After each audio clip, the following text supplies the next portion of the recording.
நமஸ்தே. பிரவிஷ்கால 100 மார்க்ஸ்க்கான playlist பார்த்துட்டு இருக்கோம் இல்லையா. இன்னைக்கு டே 2. நேற்று கொஸ்டின் ஆன்சர் பார்த்தோம்.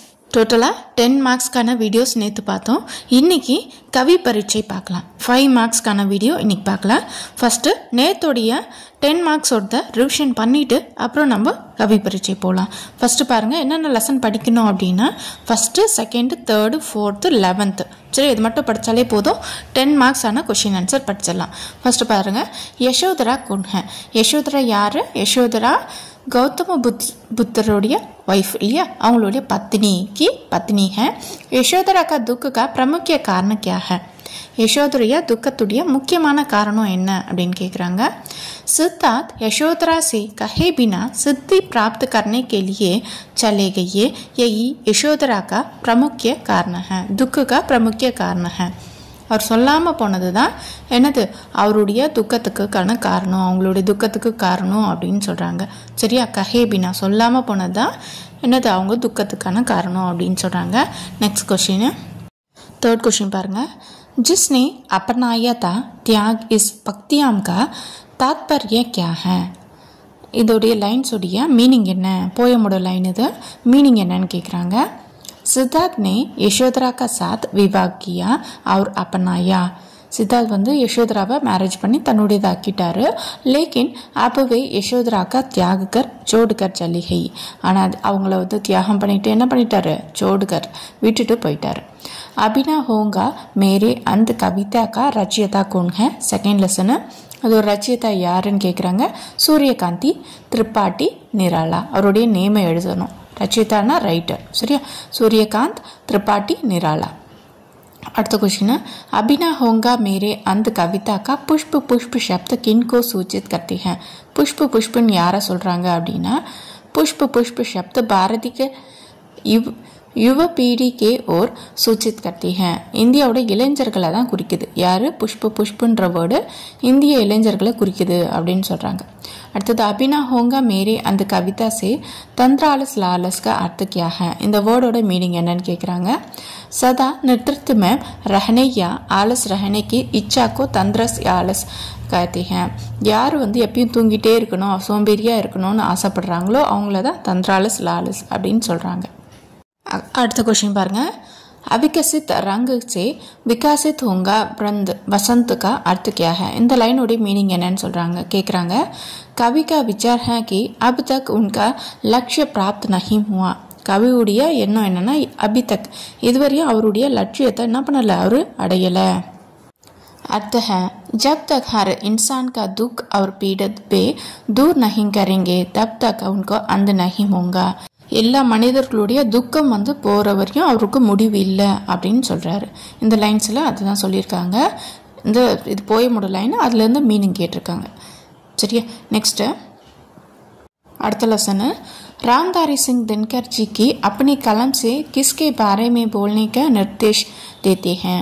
रामधारी सिंह दिनकर வந்து அவர் வந்து அவருடைய பெண்ணால் யாரை பற்றி எழுதுறாருன்னு கேட்குறாங்க. वे अपने कलम से देश के लिए निस्वार्थ भावना से समर्पित वीर पुरुषों के बारे में बोलने के कहते हैं அப்படின்னு சொல்கிறாரு. அதாவது தன்னுடைய பெண்ணால் தேஷ் கேலியே நாட்டிற்காக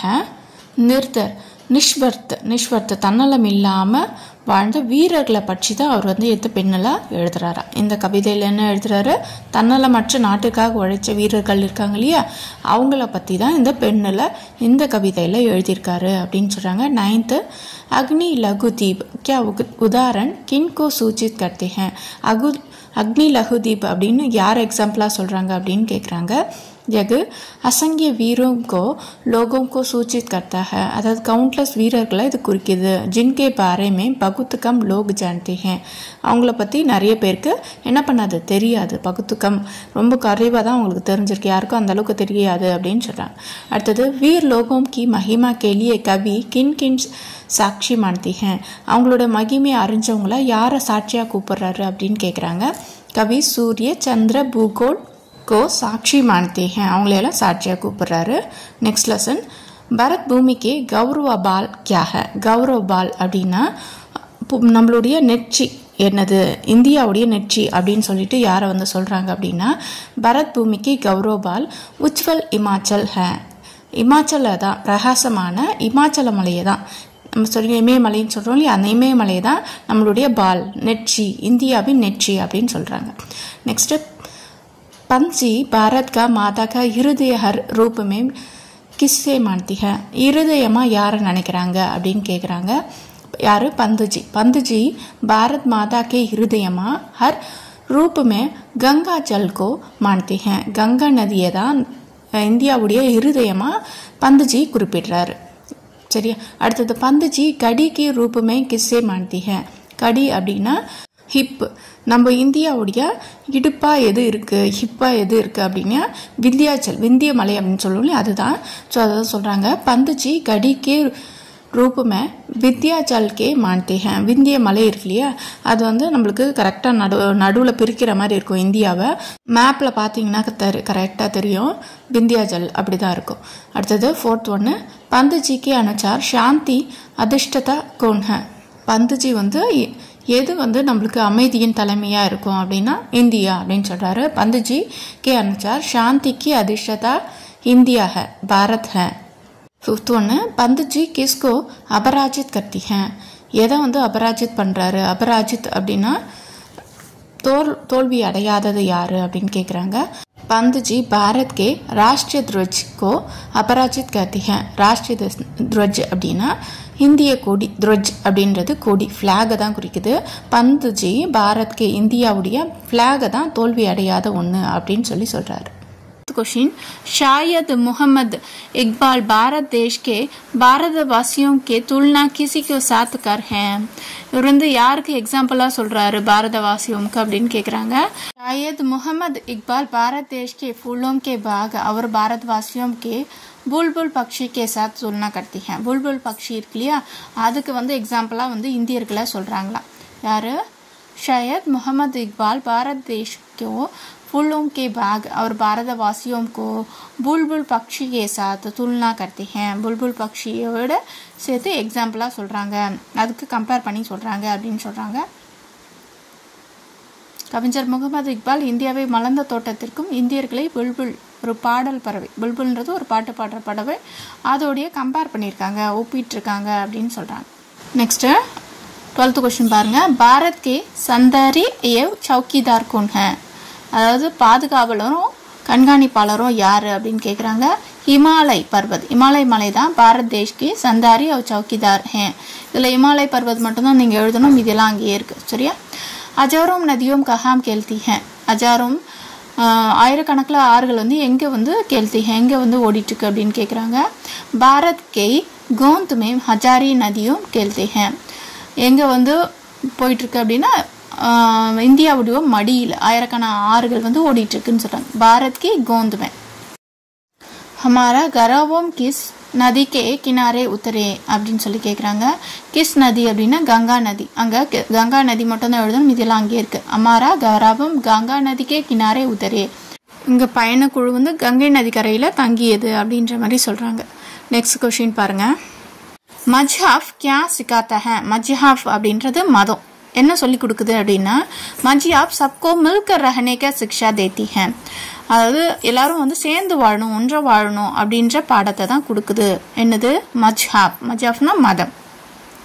இஸ் ஷயாரி மே ஹே ஹிந்தி शब्द का अर्थ क्या है. இந்த போயம்ல ஹிந்தியோடைய மீனிங் என்னன்னு கேட்குறாங்க. इस शायरी में हिंदी शब्द भारतीय हिंदुस्तानी अर्थ को सूचित करता है. இந்த ஹிந்தியோட மீனிங் என்னன்னா இந்தியர்கள் ப்ளஸ் வந்து இந்துஸ்தானி அவங்க அப்படின்ற நேமில் வந்து குறிக்குதுன்னு சொல்கிறாங்க. இந்த கவிதையில் ஹிந்தி என்ற வார்த்தை வந்து இந்தியர் அல்லது இந்துஸ்தானி என்பதை குறிக்குது அப்படின்னு சொல்கிறாங்க. சரியா? இந்த 16 கொஷின் மட்டும் படித்தா போதும். இந்த ஃபர்ஸ்ட் ரோம் லெட்டரில் 10 மார்க்ஸ் 5 கொஷின் ஆன்சர் பண்ணிடலாம். सेकेंड रोम लेटर कवि परिचय பார்க்கலாம். मैथिली शरण गुप्त. मैथिली शरण गुप्त का जन्म सन 1886 में उत्तर प्रदेश के झांसी जिले के सिरगव नामक गांव में हुआ था.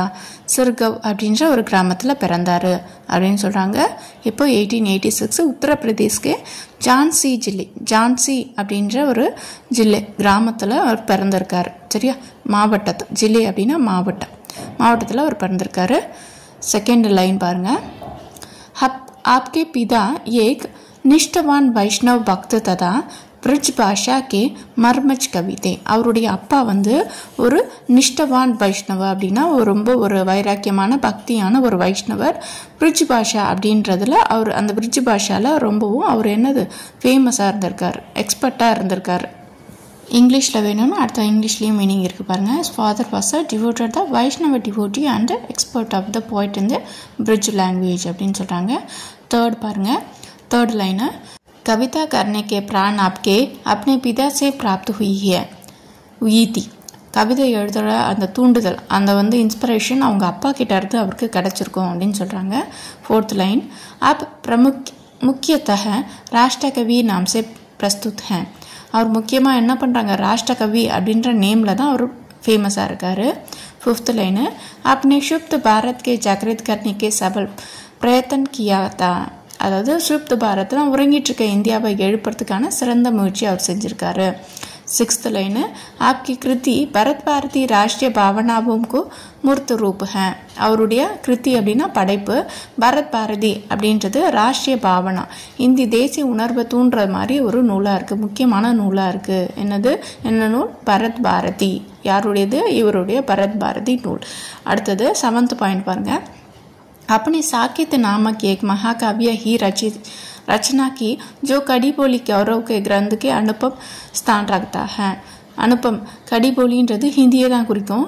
சாக்கேத்ன்ற மகா காவியம் வந்து ஹிந்தியில் மொழியில் ஒரு முக்கியமான ஒரு இடத்த அது பெற்றிருக்கு, இலக்கியமாக விளங்குது. ஒரு முக்கியமானது அப்படின்னா சாக்கேத் அப்படின்றது ஹிந்தியோட முக்கியமான ஒரு மகா காவியம், அது இவர் எழுதினது அப்படின்னு சொல்கிறாங்க. அடுத்தது अपने अन्य प्रमुख काव्य ग्रंथ हैं. மற்ற அதர்ஸ் வந்து அதர் எழுதின முக்கியமான நூல்கள் வந்து யசோதரா, ஜெயத்ரத்வத், ஜெயத் பாரதி, பஞ்சவட்டி, பிருத்வி புத்ரு, கிசான் ஆதி உல்லேகன்ய இதெல்லாம் வந்து குறிப்பிடத்தக்கது, முக்கியமானது அப்படின்னு சொல்கிறாங்க. இதெல்லாம் வந்து இம்பார்ட்டன்ட்டு. ஸ்பெல்லிங் மிஸ்டேக் இல்லாமல் எடுத்து பாருங்கள், இல்லைன்னா ஒரு மிஸ்டேக் விட்டாலும் நூல் பேர்லேயே தப்பாயிடும். ஸோ அதனால் மிஸ்டேக் இல்லாமல் எழுதுங்க. நெக்ஸ்ட் லெசனு செகண்ட் லெசனோட சூரியகாந்தி திரிபாட்டி நிராலாவுடைய கவி பரீட்சை பார்ப்போம். आपका जन्म 1896 में हुआ और 1961 में स्वर्ग सितारे. இவர் வந்து 1896 பிறந்திருக்காரு, 1961 சொர்க்கம் எழுதினார், இயற்கை எழுதினார் சொல்லுவோம் இல்லையா, அந்த மாதிரி. செகண்ட் லைனு अपनी आधुनिक हिंदी कविता में कई निराली बातों को संपेश किया. அவர் வந்து என்ன பண்ணியிருக்காரு, ஆதுனிக் ஹிந்தி அப்படின்னா மாடர்ன் ஹிந்தியில் நிறைய நிராலி பார்த்தோம்னா புதிய புதிய அம்சங்களை வந்து என்ன பண்ணியிருக்காரு, இன்ட்ரடியூஸ் பண்ணியிருக்காரு. யூனிக்கான விஷயத்தெல்லாம் இன்ட்ரடியூஸ் பண்ணியிருக்காரு. இதுக்கு முன்னாடி ஒரு செய்யுள்னா இப்படி தான் இருக்கணும், இந்த ஃபாண்ட்டில் தான் இருக்கணும் அப்படின்னு இருக்கோம். ஆனால் இவர் தான் வந்து புதுசாக வந்து யூனிக்காக எந்த ஒரு லிமிட்டும் இல்லை, எந்த ஒரு ஸ்ட்ரக்சரும் இல்லை, எல்லாம் எப்படி வேணால் எழுதலாம் அப்படின்னு கொண்டு வந்தவர் இவர் தான். தேர்ட் லைன் பாருங்கள். आपकी प्रतिभा बहुमुखी है. बहुमुखी அப்படின்னா மல்டி டேலண்டட், அவருக்கு எல்லாத்துலேயுமே அவருக்கு டேலண்ட் இருக்குது. आपकी प्रतिभा அவருடைய திறமை வந்து बहुमुखी மல்டி டேலண்டடாக இருந்தார் அவர். இதில் எல்லாத்துலேயுமே அவருக்கு வந்து என்ன திறமை இருந்தது. ஃபோர்த் லைன் பாருங்கள். पुराने छंद के नियमों के तोड़कर अपने नए छंद की सृष्टि की. அதாவது பழைய விதிமுறைகள்லாம் இருக்குல்ல, இப்படி எழுதணும் அப்படி எழுதணும், அதெல்லாம் விட்டுட்டு புதிய ஒரு சந்த் அப்படின்னா செய்யுளை இவர் வந்து எழுதினார். நியூவாக போயட்டிக்காக வந்து இவர் வந்து ஃபார்ம் பண்ணார். ஃபிஃப்த் லைனு ஹிந்தி மே आप मुक्त चंद के जन्मदाता माने जाते हैं. முக்த சந்த் அப்படின்னா ஃப்ரீயான கவிதை, அதாவது எந்த ஒரு ரூல்ஸும் கடைபிடிக்காமல் நம்ம போயம் எழுதலாம். அதை வந்து முதல் கொண்டு வந்தவர் இவர் தான் அப்படின்றதுனால இவர் தான் ஃபாதர் ஆஃப் முக்த சந்த் அப்படின்னு சொல்கிறாங்க. சிக்ஸ்த் லைன் பாருங்கள். परिमल, अनामिका, गीतिका आदि उनकी प्रस्तुत काव्य ग्रंथ हैं. இதெல்லாம் வந்து அவருடைய ஃபேமஸான நூல். என்னது? परिमल, अनामिका, गीतिका आदि उनकी प्रस्तुत काव्य ग्रंथ हैं அப்படின்னு சொல்கிறாங்க. இதெல்லாம் வந்து அவருடைய ஃபேமஸான நூல் அப்படின்னு சொல்கிறாங்க. செவன்த் லைன் பாருங்கள். आपकी भाषा संस्कृत गर्भित है.